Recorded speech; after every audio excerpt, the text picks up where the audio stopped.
à tous, alors je reviens après une longue période d'absence avec une vidéo un petit peu spéciale.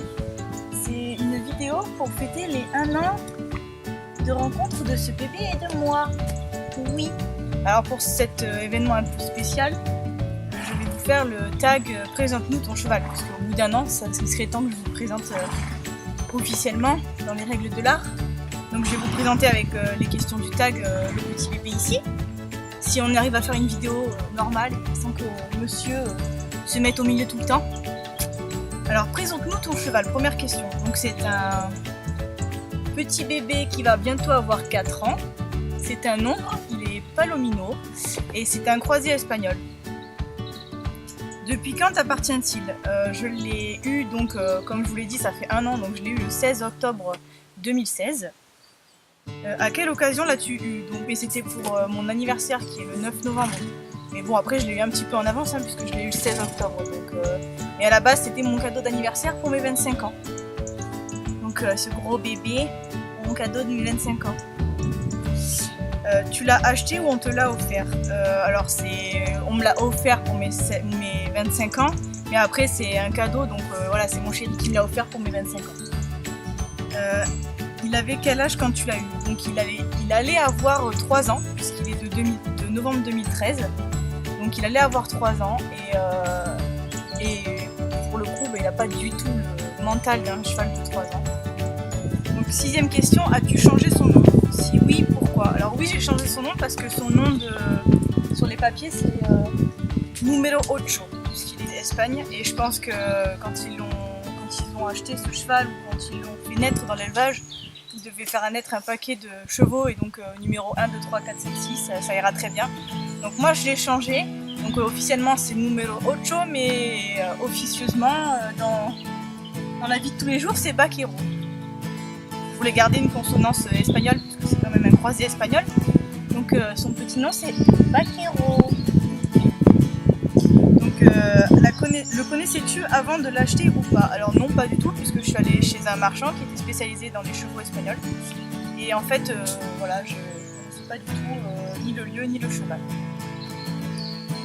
Est-ce que c'était le cheval que tu rêvais d'avoir? Alors pas du tout, puisque moi j'avais quand même quelques petits critères. Je voulais alors une couleur spécifique, une hauteur spécifique, un caractère et un âge spécifique. Après, quand on achète un animal, on n'a jamais trop ce qu'on veut. Mais moi je voulais un cheval Isabelle et je voulais quand même un cheval assez âgé de 8-10 ans pour avoir un cheval qui a de l'expérience et pas risquer tous les jours ma vie en étant dessus. Voilà, un cheval dangereux qui est trop jeune ou trop excité ou avec trop de sang. Donc déjà je voulais absolument un hongre parce que j'aime pas trop, voilà, personnellement j'aime pas les juments. Je voulais pas d'étalon parce que voilà, ça chauffe beaucoup quand même. Et donc voilà, c'était pas du tout le cheval qui à la base m'était destiné autant au caractère, à l'âge, à la couleur, voilà. Donc c'était pas du tout les critères que je recherchais. Comment l'as-tu trouvé et d'où vient-il? Alors je savais que je voulais un espagnol, donc j'ai cherché des revendeurs ou des élevages qui étaient spécifiés dans les espagnols. J'ai trouvé un marchand dans le Var qui était spécifié dans les chevaux espagnols et qui allait en fait chercher en Espagne des chevaux de divers élevages et qui les ramenait dans le Var. Donc lui il vient d'Espagne, je sais pas exactement où, mais je sais qu'il allait les chercher près de Barcelone. Donc, je sais pas s'il venait de Barcelone ou si c'était le point d'ancrage pour l'export des chevaux espagnols. Mais voilà, il vient d'Espagne et moi je suis allée les chercher dans le Var. Sachant que moi je suis dans le Vaucluse, donc à peu près 2 heures de là où j'habite. Pourquoi lui et pas un autre? Alors au début, voilà, je vous l'ai dit, je cherchais un critère spécifique, un âge spécifique. Et quand je suis arrivée dans l'élevage, chez le marchand, je me suis garée et j'ai vu ce petit cheval dans son pré. Et j'ai tout de suite dit, waouh, il est vachement beau ce cheval, regarde la couleur. Il est vraiment très très beau. Bon, il n'était pas dans cet état-là, il était un peu plus maigre, mais déjà il était très très beau.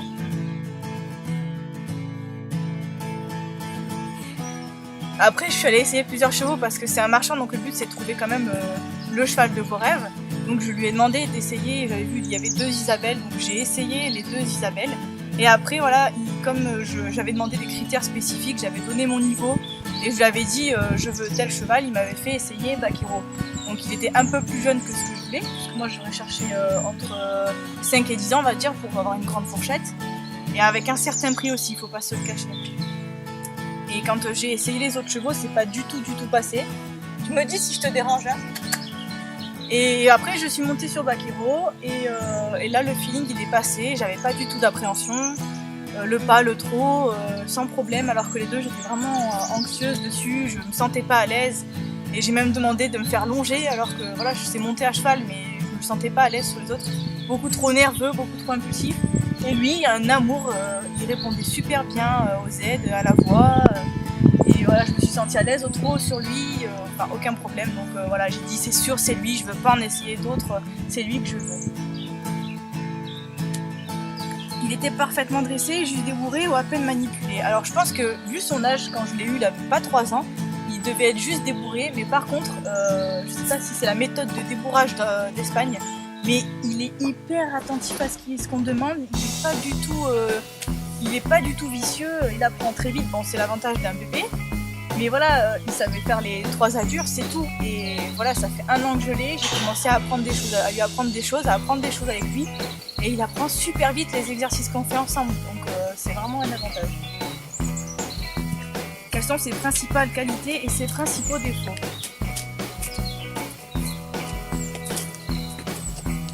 Il boude.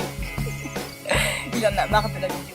Alors ses principales qualités, c'est que c'est un cheval généreux, il adore apprendre, il n'est pas vicieux du tout, il est très câlin, très tactile, et voilà, c'est un cheval très grégaire, donc ça peut être une qualité comme un défaut, parce que quand on fait des exercices de liberté, il a tendance à être un peu trop collant, mais quand on le reprend, il se remet vite à sa place, et ça c'est vraiment un avantage. Ses défauts, alors c'est un cheval qui se vexe très rapidement et qui est,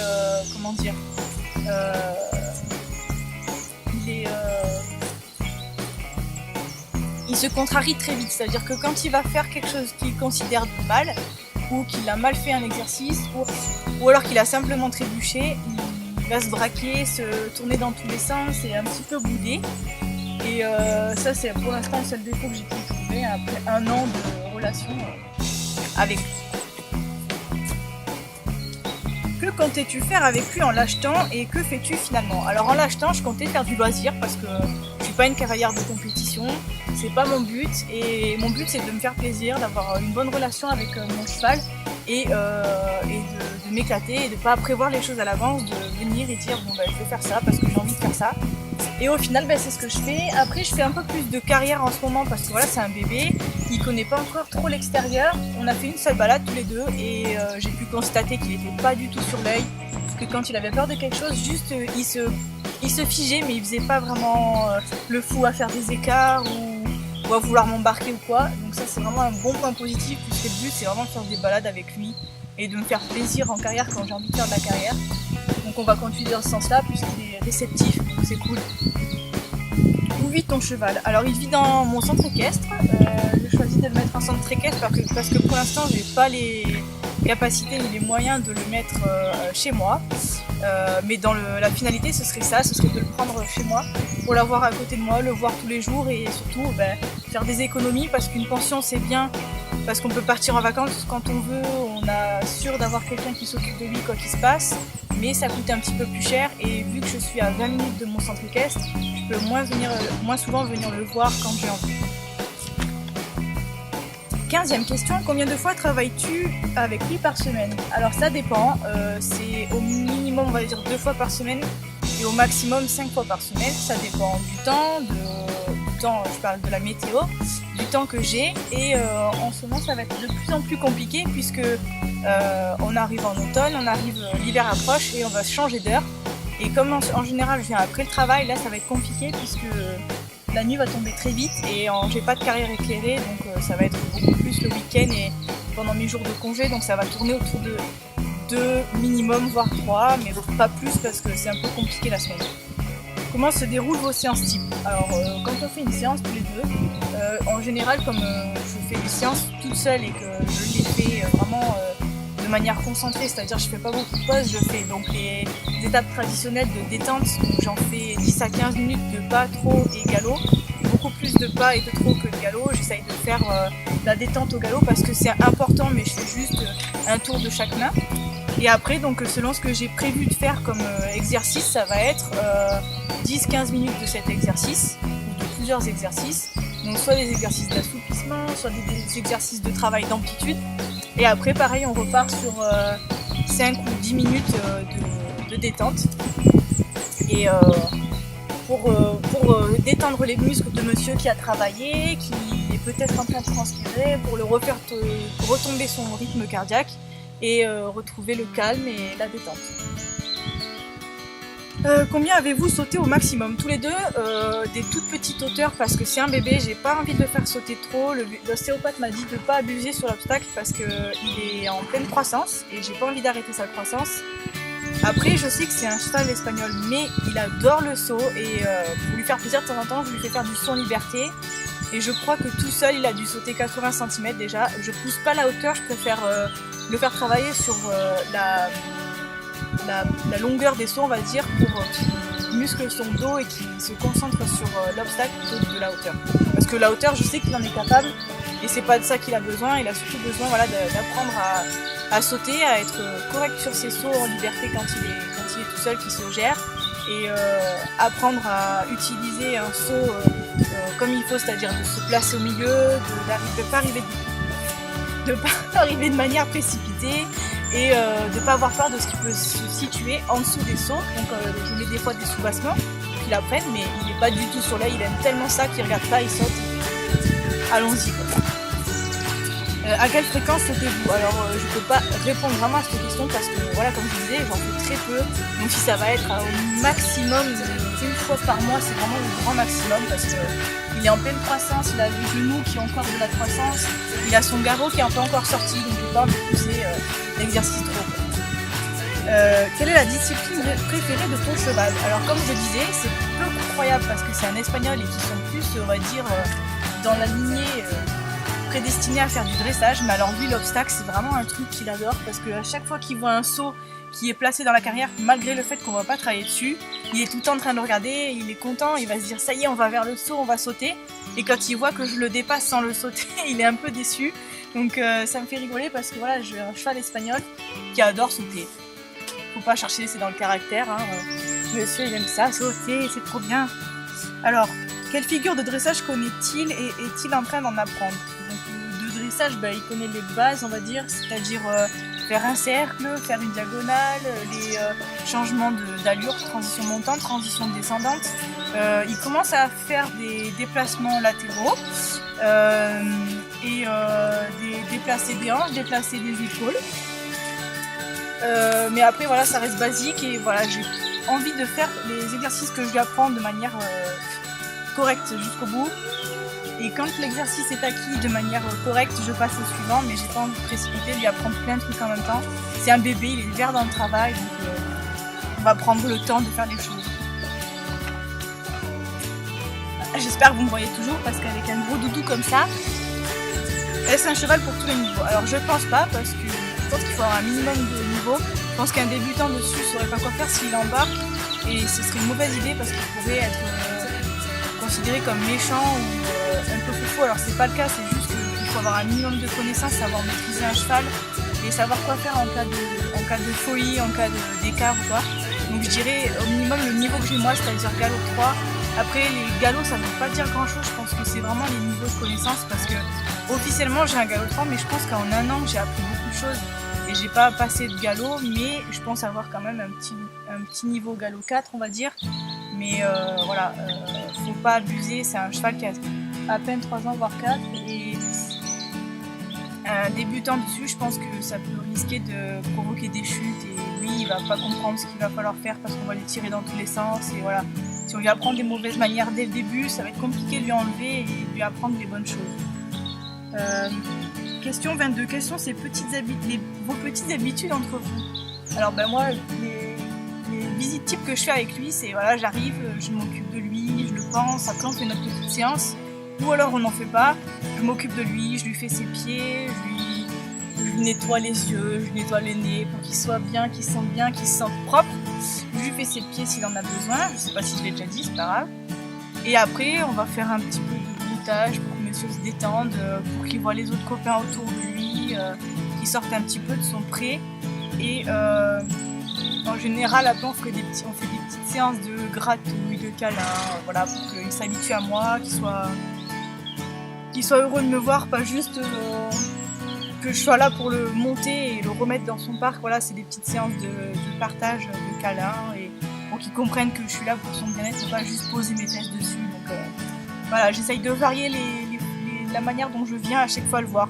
Et pas tout le temps venir, le préparer, le monter, le remettre dans son parc. Il voit que des fois c'est juste pour faire des câlins. Donc,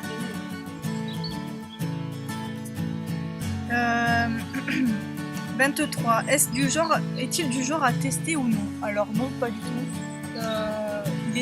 J'ai l'impression que des fois il essaye de le faire, mais après quand ma monitrice me voit faire, elle me dit non, il te teste pas, c'est juste que tu as fait des mouvements qui l'ont poussé à faire ça, et quand tu l'empêches juste après, il comprend plus. Donc non, je pense pas qu'il teste, il est vraiment connecté. Moi, quand je suis dessus ou quand je suis en train de travailler avec lui à pied, et ça va pas être du test, ça va plus être de la bêtise de bébé, mais c'est pour jouer quoi, c'est pas méchant, c'est pour jouer, c'est de l'affection, je sais pas ce que c'est, un gros bébé, il aime bien faire il aime bien faire le foufou avec moi, hein, parce qu'il sait que je peux se permettre des choses, hein. Bah oui. Mais pas trop, parce que maman des fois elle aime pas trop, hein. Es-tu déjà tombé avec ton cheval? Comment ça s'est passé? Alors oui, je suis tombée une fois avec lui,